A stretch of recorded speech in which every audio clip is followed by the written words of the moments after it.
Alright guys, we're doing 29 for day 1 notes. So in your note packet there are 4 questions for the notes. We're going to do 2 today. For notes we'll do 1 tomorrow and 1 the next day. They're all kind of similar. So again, very similar to yesterday's, but you'll notice they start out a little bit different. So here's the first question. Graph the rational function. You'll notice this does not look anything like the parent function, 1 over x. And it doesn't look quite like yesterday where everything was nice and neat, one numerator, one denominator. So once we get this into one fraction, then it'll look a lot like yesterday's. And we'll end up finding these 5 things that we did yesterday. The asymptotes, the intercepts, and the whole, if there is one. So how do we make this into one fraction? Well, we have to get a common denominator. So I rewrote this denominator. I factored out x minus 2. So this is the denominator here. This one is just x over x minus 2. So clearly they're not exactly the same, but they do have one part in common. But this first fraction needs an x. So let's go ahead and rewrite it. Multiply the first fraction by x. Again, if I go too fast, just pause it and slow it down. So my first fraction will simplify to 2x. With that common denominator, x minus 2. Second fraction stays the same. Now that they have the same denominator, let's combine it into one fraction, keeping that same denominator, which looks like this. Now, you'll notice that nothing cancels. There's not a 2x minus 3 on the top and a 2x minus 3 on the bottom. So this one has no holes. No holes, because no factors got simplified in the simplification process. There will, however, be x vertical asymptotes. So look at the denominator. If I have a 2, that will create a vertical asymptote. And this is a 0. Remember, that's like x minus 0. So if x happens to be 0 or x happens to be 2, that can't happen.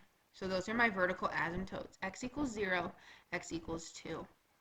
These are not outlined in your notes, but I would outline those. I would list those 5 things so we can fill them all in. Vertical asymptotes. X equals, it's a line, and there are no holes. If there is a hole, you need to write it as a point. While we're at it, let's go ahead and plot these. Again, I would use a dotted line, but I'm not going to here, so I can make it nice and neat. X equals 0, and I extend it past so I can really see it. So the graph will not be touched there or at 2. Ooh, that's a little section in there. All right, so you can see our graph is divided into 3 pieces again. Let's look at horizontal asymptotes. For that, we have to look at degree. The degree of the numerator is the highest exponent is x to the first. The highest exponent here, remember, these are being multiplied. So it's not x to the first and x to the first, and those are the degrees. Separately, if I distribute that out, it would be x squared. Well, they are separately x to the first, but in thinking of the whole denominator, the degree would be x squared. So the bottom is larger, which means my horizontal asymptote, if you look at your list from yesterday, your guide, is going to be 0. Y equals 0. Alright, so again, try to think of your graph in 3 sections. 1 vertical column, 2, 3, not really 6, because it doesn't touch all 6 parts, but it will touch each vertical section. Alright, so we have to find x and y intercepts. Done this a lot. Plug in 0, pause the video, and then check your work. Here's my work.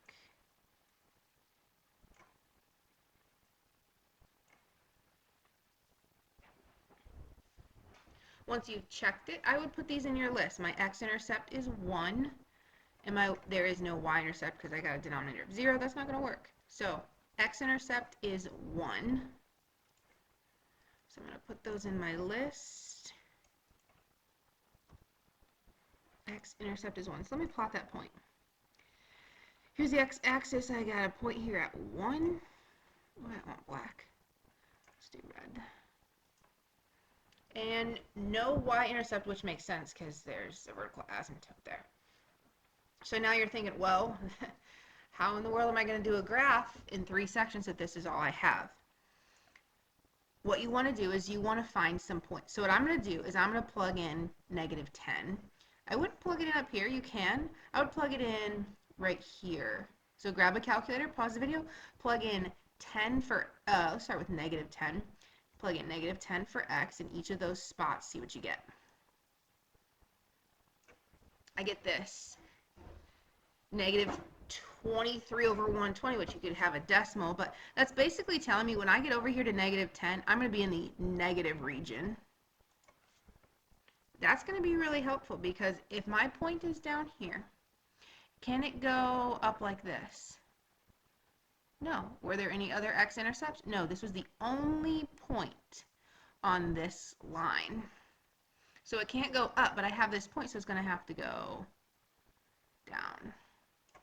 Sorry, that's not a very good curved line, but you guys should know by now what they kind of look like.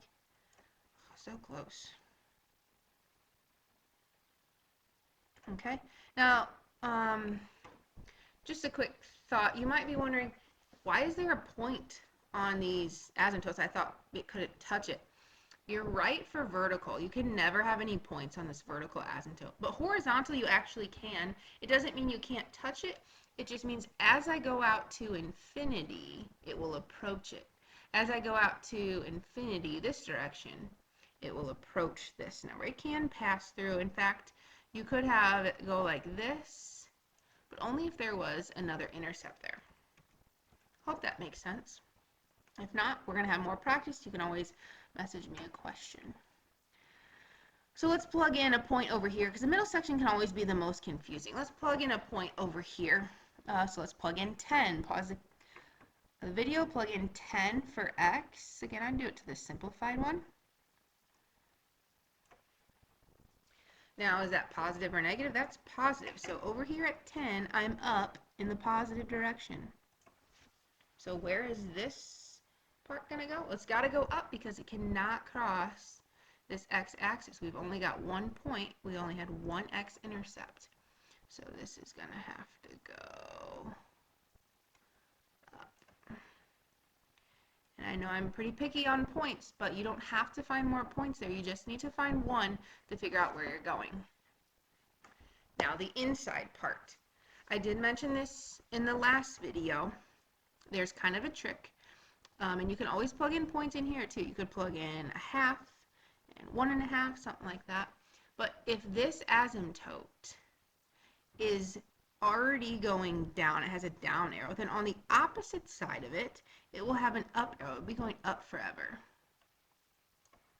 Likewise over here, this asymptote has an up arrow. So on the other side of the asymptote, it will have a down arrow going to negative infinity.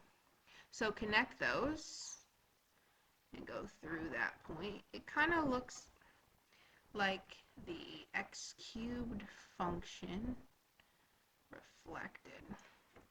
That is your graph.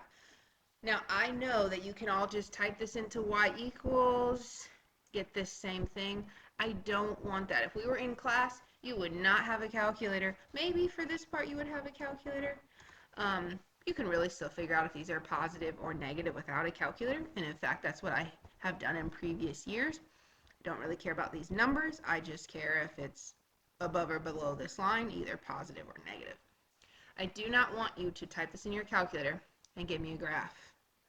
Okay, I need to see these 5 things. I need to see this work. I need to see work for x and y intercept. Maybe not every step, but some steps. Things labeled out, and then maybe a couple extra points. Let's try the next one. All right.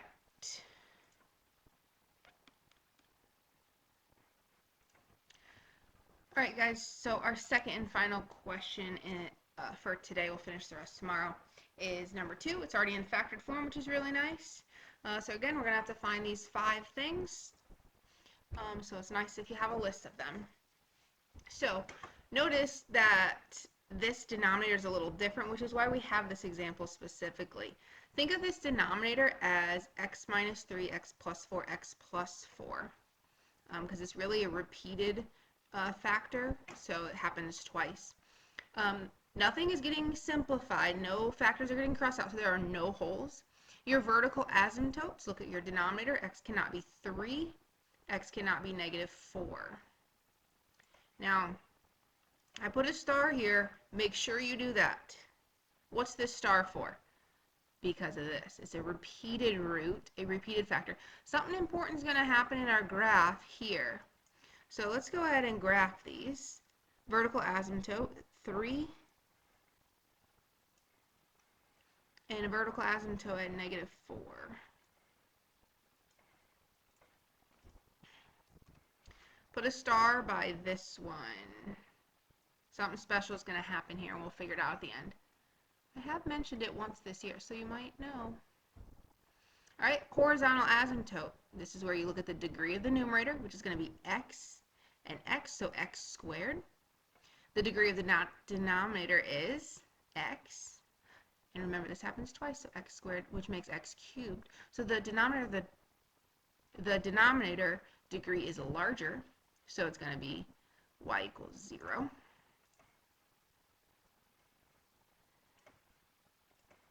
And then pause the video and do your x and y intercepts, and then check your work here.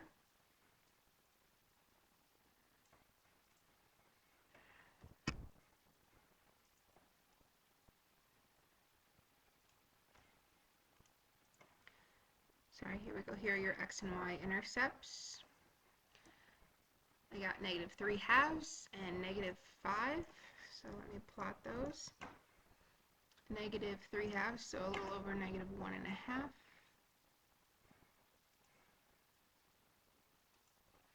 And -5. My y-intercept, remember this could be done without a calculator. Those are going to cancel out. 5/16, so a little bit less than 1. About right there. Okay, so that's all the work I need to see. Now I'm going to erase some of this so I can do some more work over here. Okay, so let's work on doing these 3 sections. So we have this dot here, so it's either going to come from the bottom and go up, or from the top and go down. But it's going to hit here, and then it's going to either stay in one of these quadrants or the other. So why don't we plug in 10 and see what's going to happen out here. So grab your calculator. Plug in, actually let's start with -10 because that's the side we're on. This is what I get, which again, don't worry about what this number is, it's negative, so it's going to end up being below this line down here. So how am I going to connect these 2 points? Well, I'm not going to do this and then come back down. That won't work. That makes another intercept right there.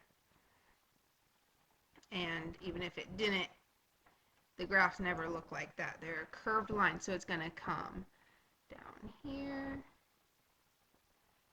and curve up. Okay, and then you can plug in 10 to see what's going to happen out here. You get this number when you plug in 10 for x, which is positive. So at 10, we're going to be in the positive direction above 0. And it can't come below because there's no other intercept. So it's going to have to touch here and go up. Ooh, that should be pretty straight. Now this middle section, this star, the reason that this star was here is because this repeated root, this happened twice. This star means that because this has an up arrow, on the other side it will also have an up arrow. I know on all the other videos I said, or the other ones I said, for this intercept, if this goes up, the other side it will go down, but this star changes that. It's going to go the same direction. So if this asymptote has an up arrow and there's a star, it's going to have the same direction. It's going to go up forever. Over here, if this is going up, the opposite side, it's going to be going down forever. So I have to connect these arrows and those points. And again, sort of like an x cubed sort of formation. That'd be -x cubed formation. And there's my graph. Again, I should see all of your work, which I had erased, and then all of this right here.